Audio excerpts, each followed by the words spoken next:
2024년 9월 할머니 댁을 정리하던 날, 오래된 우편함 속에서 편지 한 통을 발견했습니다.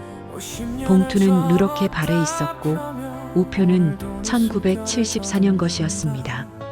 조심스럽게 편지를 꺼냈습니다. 종이는 50년의 세월을 머금고 있었습니다. 접힌 자국마다 시간의 흔적이 남아 있었습니다. 서툰 글씨로 시작한 첫 문장, 잘 지내고 있니? 짧은 안부였습니다. 그 아래 몇 줄의 근황이 이어졌습니다. 부대 생활이 힘들지만 견디고 있다고, 날씨가 추워졌다고, 고향 생각이 난다고. 평범한 군인의 편지였습니다. 그리고 마지막 한 문장, 곧 돌아갈게. 5글자에 담긴 약속이었습니다. 편지 끝에는 이름이 적혀 있었습니다. 이철수, 할머니의 오빠였습니다. 1974년 베트남 전쟁에 참전했던 삼촌. 그 시절 사람들은 오래 기다렸습니다. 소식이 없어도 포기하지 않았습니다. 편지를 버리지 않았습니다. 우편함을 매일 확인했습니다. 할머니는 2년을 기다렸습니다. 5년이 지나도 그는 돌아오지 않았습니다. 전사 통지서도 오지 않았습니다.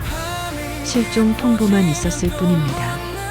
생사를 알 수 없는 상태, 그것이 더 고통스러웠습니다. 할머니는 답장을 쓰지 못했습니다. 어디로 보내야 할지 몰랐습니다. 부대 주소는 이미 폐쇄되었습니다. 편지는 우편함에 남았습니다. 50년 동안 그 자리에 할머니는 평생 그 편지를 버리지 못했습니다. 나는 편지를 다시 봉투에 넣었습니다.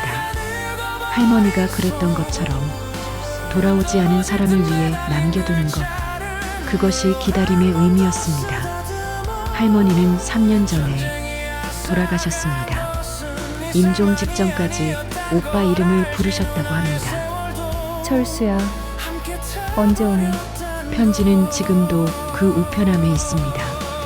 누렇게 바랜 종이, 바래지지 않은 기다림, 돌아오지 않은 사람에게 보내지 못한 답장, 그리고 50년을 이어온 그리움.